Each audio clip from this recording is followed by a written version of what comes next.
स्वागत है एक बार फिर से आपके अपने इस यूट्यूब चैनल पर। बच्चों, जैसा कि बोर्ड पे लिखा हुआ है कि जो चीज़ें हमें यहाँ पढ़ना है, गॉस की प्रमेय या गॉसेस थ्योरम, ये क्या होता है इसके बारे में हम लोगों को यहाँ पढ़ना है। ठीक है, तो आज हम बहुत ही ज़्यादा इम्पोर्टेंट टॉपिक जो कि आपके बोर्ड के अकॉर्डिंग बहुत ज़्यादा इम्पोर्टेंट है, उस टॉपिक को यहाँ हम सॉल्व करने वाले हैं। ठीक है, तो देखते हैं सबसे पहले गॉस की प्रमेय को पढ़ने से पहले इसके रिलेटेड या इससे रिलेटेड कुछ ऐसे टॉपिक हैं जिनको पढ़ लेने से ये आपका जो गॉस की प्रमेय है ये बड़ी आसानी से आपको समझ आएगी। ठीक है, तो उन चीज़ों को जानना हम लोगों के लिए ज़्यादा जरूरी है। तो सबसे पहले हम उन्हीं टॉपिक से स्टार्ट करते हैं जो कि पहला इससे इम्पोर्टेंट टॉपिक है जिसका यूज होगा वो आपका है वैद्युत फ्लक्स।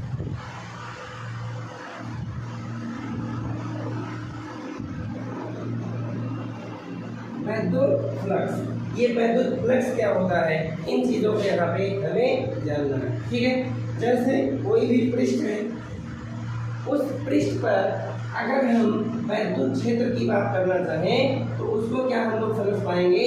जैसे अगर हम कहते हैं कि हमारे पास धनावेश है, हमारे पास धनावेश है, तो इस धनावेश के कारण या पॉजिटिव चार्ज के कारण जो आपका वैद्युत क्षेत्र होगा उसकी दिशा क्या होगी, हमेशा इससे लंबवत बाहर की ओर।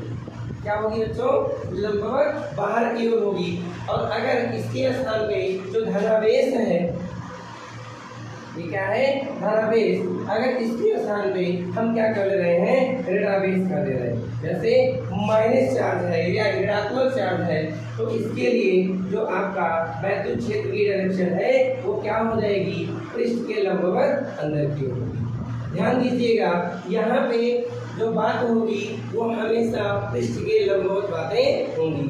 तो जैसे यहाँ पे हम कहना चाहें कि इस चार्ज पे इस चार्ज पर जो वैद्युत क्षेत्र है इसकी डायरेक्शन अलग अलग एंगल पे होगी, बट वही आपका वैद्युत क्षेत्र हम लोग यहाँ काउंट करेंगे जो इस पृष्ठ के लंबवत हो।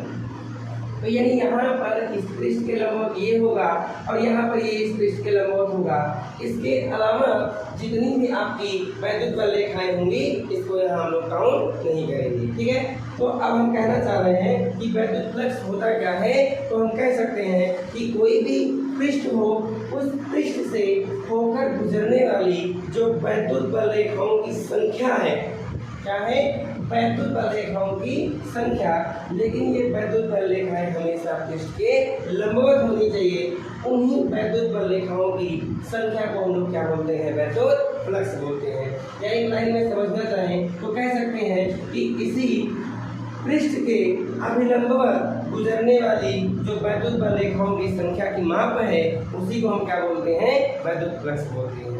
अगर इसको थोड़ा सा हम फार्मूले के आधार पर लिखना चाहें तो क्या लिख सकते हैं? फार्मूले के आधार पर समझने के लिए एक फिगर आपको यहाँ पे बनाना पड़ेगा। और ये हम मान रहे हैं कि कोई हमारा क्या है? क्षेत्रफल है या कोई क्षेत्रफल अवयव है। इस क्षेत्रफल अवयव पर हम मान ले रहे हैं कि इसके अभिलंब या इसके लंबवत ये हमारा क्या है? इसको हम बोल रहे हैं लंब। ये क्या है? हमारा लंब है। मैं मान ले रहा हूँ कि यहाँ पे इसका जो क्षेत्रफल है, जो छोटा सा क्षेत्रफल अवयव है उसको हम डी के मान ले रहे हैं। यहाँ पर जो क्षेत्र से थीटा जो आपका लंब है उस लंब से थीटा कोण बनाते हुए हम यहाँ पे क्या मान ले रहे हैं? वैद्युत क्षेत्र की दिशा। मतलब लंब जो है और जो वैद्युत क्षेत्र है इसके बीच का जो एंगल है वो हम मान ले रहे हैं क्या है? थीटा है। तो अब यहाँ पे इसका फार्मूला जो बनता है उसे हम क्या कहेंगे? फाई ई बराबर ई ए कॉस थीटा। क्या होता है? ई ए कॉस थीटा। यहाँ छोटा सा अवयव यहाँ पे माने हैं तो इसको E D A cos theta भी कह सकते हैं। ठीक है, तो आप यहाँ ध्यान दीजिएगा बच्चों के दिमाग में बार बार ये चीजें आता है, सर यहाँ पे DA cos थीटा क्यों लिया जा रहा है, साइन थीटा क्यों नहीं लिया जाता है, ये बड़ा इम्पोर्टेंट बात यहाँ पे बनता है। तो उन चीज़ों को हम लोग समझेंगे, क्योंकि हमें मालूम है कि यहाँ पे आप 11th में इन चीज़ों को पढ़े होंगे, तो उस वहाँ पे आपको बताया गया होगा कि हमेशा सदिश राशियों को हम वेक्टर के नियमों के आधार पे हम वियोजित कर पाएंगे। तो यहाँ पे अगर हम ध्यान दें तो ये ध्यान दीजिएगा, अगर ये कोण आपका थीटा है तो इससे इसकी डायरेक्शन में ये जो आपका कंपोनेंट हो जाएगा वो क्या हो जाएगा, E cos थीटा, और इसके परपेंडिकुलर ये इधर की डायरेक्शन की बात करेंगे तो ये आपका क्या हो जाएगा बच्चों, E sin थीटा। क्योंकि हमने कहा कि हमेशा जो वैद्युत फ्लक्स होगा वो पृष्ठ के लंबवत ऊपर की तरफ होगा। तो आप जरा ध्यान दीजिए, यहाँ पे जो लंब है और दूसरी चीज यहाँ पर ये जो आपका E cos थीटा है, यहाँ कह दें इन दोनों की डायरेक्शन क्या है, सेम है। पृष्ठ के लंबवत हमेशा क्षेत्रफल कार्य करता है, ये क्षेत्रफल की डायरेक्शन होती है, तो क्षेत्रफल और ये आपका E cos थीटा इन दोनों का यहाँ पे इसी आधार पे जिक्र किया गया कि आपका जो वैद्युत क्षेत्र है और ये आपका जो है क्षेत्रफल और ये आपका E cos थीटा इन दोनों का मल्टीप्लाई अगर हम कर दे रहे हैं तो ये आपका क्या हो जाएगा, वैद्युत फ्लक्स हो जाएगा। ठीक है, तो यानी इसी वजह से हम लोग यहाँ पे E cos थीटा का जिक्र करते हैं, E sin थीटा का यूज नहीं करते हैं। ये काफी बच्चों में डाउटफुल होता है और बच्चे इन चीजों को रखने का प्रयास करते हैं। E cos थीटा है तो cos थीटा ये होगा। इसका वजह यही है कि यहाँ पे जो आपका क्षेत्रफल है और जो आपका E cos थीटा है, इन दोनों की वैल्यू अगर हम निकालना चाहेंगे यहाँ पे तो ये इसी आधार पर निकलती है। फाई E बराबर हम लिखना चाहें तो क्या लिख सकते हैं, यहाँ पे हो जाएगा आपका E cos थीटा और इंटू क्या हो जाएगा, आप कह सकते हैं यहाँ पे DA हो जाएगा। ठीक है, या इसको हम इस रूप में लिखना चाहें तो जो कि आपको 11th में मालूम था कि A वेक्टर या दो वेक्टरों का डॉट प्रोडक्ट की वैल्यू AB cos थीटा का होता है। तो यहाँ पे एक इसको हम इस तरह से लिख दें EDA cos थीटा, तो यानी इसका मतलब क्या है, E को हम E ही लिखेंगे और इस पे वेक्टर लगाएंगे और DA वेक्टर हो जाएगा, इसको हम किसके बराबर कर लेंगे, फाई के बराबर। क्योंकि हमें मालूम है कि दो वेक्टरों का जो अदिश गुणनफल होता है वो हमेशा कैसी राशि होती है, अदिश राशि होती है। तो इसी वजह से हम कह सकते हैं कि हमारा जो वैद्युत फ्लक्स है ये कैसी राशि है, सदिश राशि, सॉरी अदिश राशि है। ठीक है, ये आपका यहाँ पे पॉइंट बन रहा है। फिर इसके बाद एक और आपका टॉपिक है जिस टॉपिक पे हमें बात करना है, जो कि आपका है घन कोण। क्या है बच्चों, घन कोण। ये घन कोण क्या होता है इसके बारे में हम लोगों को समझना है। इसको समझना बड़ा आसान है क्योंकि ये ऐसा टॉपिक है जिसको अगर हम प्रैक्टिकली समझ लेते हैं तो बड़ा आसान हम लोगों के लिए बन जाता है।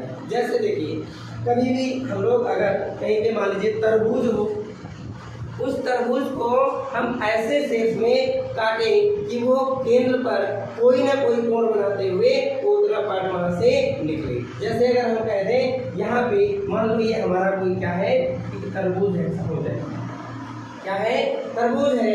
अब इस तरबूज की अगर मैं बात करूं तो यहाँ पे एक क्रॉस सेक्शन हम इसको कंसीडर कर ले रहे हैं, मान ले रहे हैं कि ये पृष्ठ इसको हमने मान लिया और इस एरिया को, इस एरिया क्योंकि टोटल इसका एरिया ए होगा क्योंकि ओवरऑल होगा, लेकिन यहाँ पे छोटा सा पार्ट अगर हम मान रहे हैं तो इस एरिया के कारण इसके केंद्र की तरफ जो कोण हम लोग बनाएंगे, या इस तरह से अगर हम कह दें सेंटर ये हमारा है और ये वाला पॉइंट हमारा क्या है, वो यहाँ पे है, तो इसको अगर हम मिला देते हैं तो इसके बीच जो कोण बन रहा है इसी कोण को हम लोग क्या बोलते हैं, घन कोण है। जैसे अगर मैं कह दूं सपोज है, मान लीजिए ये तरबूज का जो क्रॉस सेक्शन है वो ये है और काट के हमने उसको अलग यहाँ से किया है, तो ये अगर हम देखा जाए इनके बीच जो एंगल बन रहा है, ये इनके बीच जो कोण बन रहा है उसी कोण को क्या बोलते हैं, घन कोण बोलते हैं। ठीक है ना, तो अगर मैं यहाँ पे इस पॉइंट को मान लूँ, यहाँ से एक लंब इस पॉइंट से हम बाहर की तरफ ड्रा कर दें, ये हमारा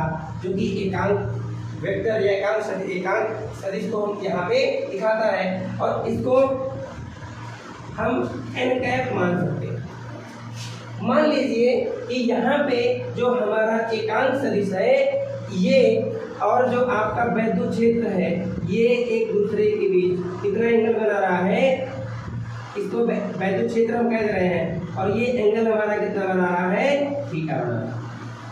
क्या बना रहा है, थीटा बना रहा है। तो इस कंडीशन में यहाँ पे इसका फार्मूला होता है डी ओमेगा बराबर डी ए कॉस थीटा अपन क्या होता है आर स्क्वायर। ये क्या होता है, जहाँ पे डी ओमेगा को हम लोग क्या बोलते हैं, घन कोण।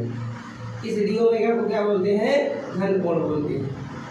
ठीक है, तो अगर इसकी डेफिनेशन को हम कहना चाहें तो हम कह सकते हैं कि किसी या कोई ठोस गोला है, ये ठोस गोले का जो क्षेत्रफल है, ये गोले के केंद्र पर जो कोण अंतरित कर रहा है या जो कोण बनाता है उसे हम लोग क्या बोलते हैं, घन कोण बोलते हैं। अगर इन चीज़ों को आपको लिखना है तो आप वीडियो को पॉज करके इन चीज़ों को लिख सकते हैं जो चीज़ें हम बोल रहे हैं। ठीक है, यानी डी ओमेगा बराबर डी ए कॉस थीटा अपन क्या होता है, और स्क्वायर होता है। ये हम कह सकते हैं डी ए अवयव के लिए घन कोण। क्या है भाई, घन कोण। अगर हमें समकोण निकालना है तो चूंकि हम लोग फिजिक्स में जानते हैं कि कोई भी चीजें अगर हमें टोटल चाहिए तो सबसे पहले छोटे से पार्ट को निकालते हैं। तो यहाँ पे अगर हम संपूर्ण निकालना चाहेंगे तो हम क्या कह सकते हैं कि ओमेगा बराबर ये आपका क्या हो जाएगा, डी ओमेगा। और हमें मालूम है डी ओमेगा की वैल्यू क्या है, डी ए कॉस थीटा अपन क्या होता है, आर स्क्वायर। सही है। इसको अगर हमें सॉल्व करना है तो इसका थोड़ा सा लंबा प्रोसीजर है, उन प्रोसीजर को यहाँ पे हम लोग नहीं देखना चाह रहे हैं। इसका ओवरऑल आप सॉल्व करेंगे तो इसकी वैल्यू क्या आएगी, 4 पाई आएगी।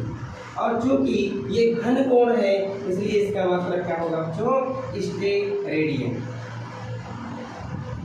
क्या होगा, स्टेरेडियन। ये बड़ा इंपॉर्टेंट टॉपिक है जो कि आगे आप में ज़्यादा यूज होगा, जैसे कि गॉस की प्रमेय हम लोग देखेंगे उसमें ज़्यादा मात्रा में यूज होने वाला टॉपिक है। ठीक है, तो यानी यहाँ पे हमने आपको क्या बताया कि वैद्युत फ्लक्स के बारे में, दूसरा हमने बताया गॉस की प्रमेय के बारे में, दूसरा हमने क्या बताया घन कोण के बारे में, और तीसरा जो कि इन दोनों का कॉम्बिनेशन है जिसको हम लोग यहाँ पे हेडिंग में पढ़ा हुआ है गॉस की प्रमेय, ये क्या होता है इसलिए हम लोग देखने वाले हैं। ठीक है, तो ये गॉस की प्रमेय जो कि बड़ा इंपॉर्टेंट है। अगर ये दो टॉपिक आपको अच्छे से समझ आए होंगे तो गॉस की प्रमेय में आपको कोई चीज़ें डाउट नहीं रहेगा। ठीक है, तो आप देखते हैं गॉस की प्रमेय क्या है। ध्यान दीजिएगा, ये गॉस की प्रमेय में एक टर्म विशेष हम लोग यूज करेंगे जो कि है बंद पृष्ठ। जब तक पृष्ठ आपका क्लोज नहीं रहेगा तब तक गॉस की प्रमेय अप्लाई उस पर हम लोग नहीं कर सकते हैं। ठीक है, तो सबसे पहले इसका हम लोग कथन देखते हैं। क्या देखते हैं, कथन। ये कथन क्या होता है, तो एक भाई गॉस वैज्ञानिक थे, इन्होंने बताया कि भाई कोई भी बंद पृष्ठ हो, उस बंद पृष्ठ ये आकार कुछ भी हो सकता है, कोई कांस्टेंट नहीं है कि जिस शेप में मैं बना रहा हूँ उसी शेप में रहेगा, आकार कुछ भी हो सकता है। तो उन्होंने बताया कि किसी भी बंद पृष्ठ से होकर गुजरने वाला जो वैद्युत फ्लक्स है फाई ई, ये क्या होता है, इस पर जो कोई भी चार्ज है, वैसे प्लस चार्ज हम लोग यहाँ पे ले रहे हैं, जो इससे होकर गुजरने वाला वैद्युत फ्लक्स है, ये कुल आवेश का 1/ε0 गुना होता है। ये गॉस की प्रमेय का क्या है, स्टेटमेंट है। ठीक है, तो इसको हम और सिंप्लीफाई तरीके से लिखना चाहें तो लिख सकते हैं फाई बराबर क्या बच्चों, Q/ε0। ये गॉस की प्रमेय का स्टेटमेंट है। ध्यान दीजिए, कभी भी किसी भी नियम का स्टेटमेंट या कोई भी नियम है, उस नियम को हम लोग ज़्यादातर प्रयास करते हैं कि उस वैज्ञानिक के आधार पे लिखने के लिए, अपने तरफ से हम लोग उसको नहीं लिखते हैं। ठीक है, नहीं तो उसको बना के लिखा जाएगा तो कहीं ना कहीं आपके लिए ज़्यादा बेनिफिट नहीं रहेगा। ठीक है, तो ये आपका गॉस की प्रमेय का स्टेटमेंट हो गया। अब इसका हम लोग प्रूफ देखेंगे जो कि बड़ा आसान प्रूफ है। ठीक है ना, क्या होता है, इसको जानने से पहले हम लोग यहाँ पे एक फिगर ड्रा कर ले रहे हैं जो कि यहाँ पे हमारा दिखाई दे रहा है। ये जो अभी जस्ट हमने फिगर बनाया था उसी फिगर के बेस पे ये वही चीज़ें सेम है। अगर हम समझना चाहें इसका कोई क्रॉस सेक्शन कंसीडर कर ले। ठीक है, ये त्रिज्या हम कुछ मान ले रहा हूँ, त्रिज्या हमारी यहाँ पे ये आपका क्या है, इसके बीच एंगल क्या बन रहा है, थीटा बन रहा है। ये हमारा क्या है, इलेक्ट्रिक फील्ड या वैद्युत क्षेत्र है। ठीक है, तो अब यहाँ पे इन चीज़ों को अगर हमें देखना है तो हम देखना स्टार्ट कर रहे हैं कि क्या होगा। आपको ये चीज़ मालूम है, इसके पहले वाले चैप्टर में जो कि वीडियो पड़ी हुई है उसमें आपको बताया गया था कि किसी बिंदु आवेश के कारण जो वैद्युत क्षेत्र की तीव्रता होता है उसका फार्मूला होता है 1/4πε0 Q बाई क्या होता है, r²। ये पहले वीडियो पड़ी हुई है, वहाँ पर इन चीज़ों को बताया गया है कैसे आता है। यहाँ पे हमें केवल इसका यूज करना है। ठीक है, तो ये होता क्या है, तो हम यहाँ लिखेंगे कि इस पॉइंट को O कह दें और इस पॉइंट को हम B कह दें। तो हम लिखेंगे कि P पर वैद्युत क्षेत्र की तीव्रता, तो वैद्युत क्षेत्र की तीव्रता का फॉर्मूला जो कि बताया गया है वही आपका होता है 1/4πε0 Q बाई क्या, r²। इसे हम लोग क्या मान ले रहे हैं, इक्वेशन नंबर फर्स्ट मान ले रहे हैं। ठीक है, फिर हमें मालूम है कि अब हम इस छोटे से पार्ट पर क्या करें, वैद्युत फ्लक्स निकालना चाहें। ठीक है, तो लिखेंगे dA अवयव के कारण वैद्युत फ्लक्स। आपको मालूम है फार्मूला क्या होता है, d phi equal to E dA cos theta. तो हम जानते हैं, तो यहाँ पे लिखेंगे d phi E बराबर E dA cos थीटा।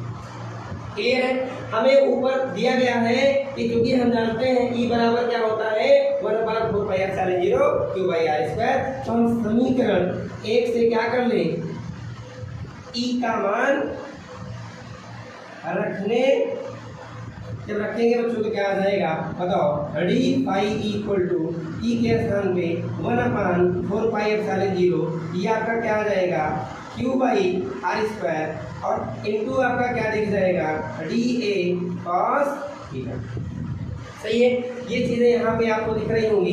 अब इसी को थोड़ा सा सिंप्लीफाई कर लेना है, बड़े आसानी से आपका जो आंसर या जो चीज़ें प्रूफ करना है वो दिख जाएगा। ठीक है, तो अब जरा ध्यान दीजिएगा, इसको हम और क्या लिख सकते हैं, d phi इक्वल टू थोड़ा सा ऐसे फॉर्म में लिखें जो हम आपको दिखाना चाह रहे हैं वो दिख जाए। तो ये बताओ Q को इसके पास बैठा लें तो Q अपान क्या आ जाएगा बच्चों, 4πε0।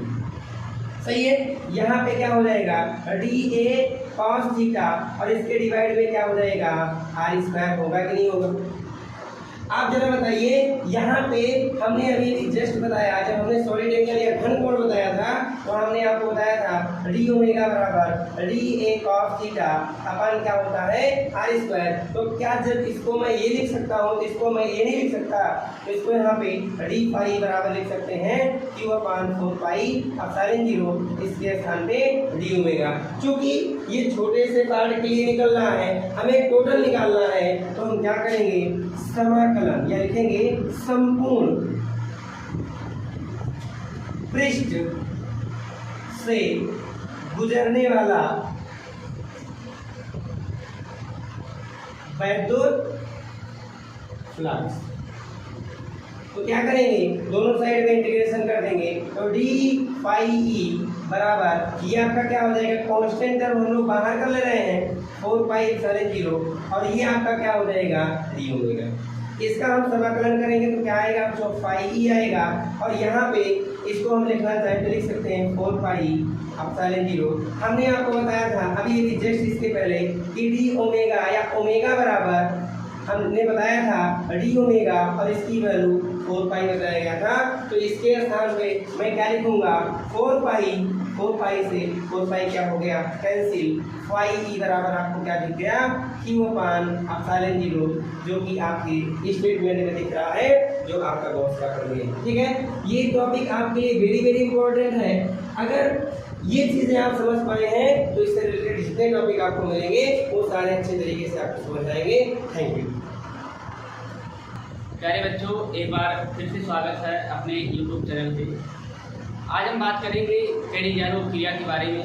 पेरिजारोव क्रियाएं होती क्या है, इसमें क्या क्या होता है, कैसे हम जानेंगे पेरिजारोव क्रियाएं, इन्हीं के बारे में आज हम चर्चा करेंगे। यहाँ पे अगर हम कैनिजारो क्रिया की बात करते हैं, कैनिजारो क्रिया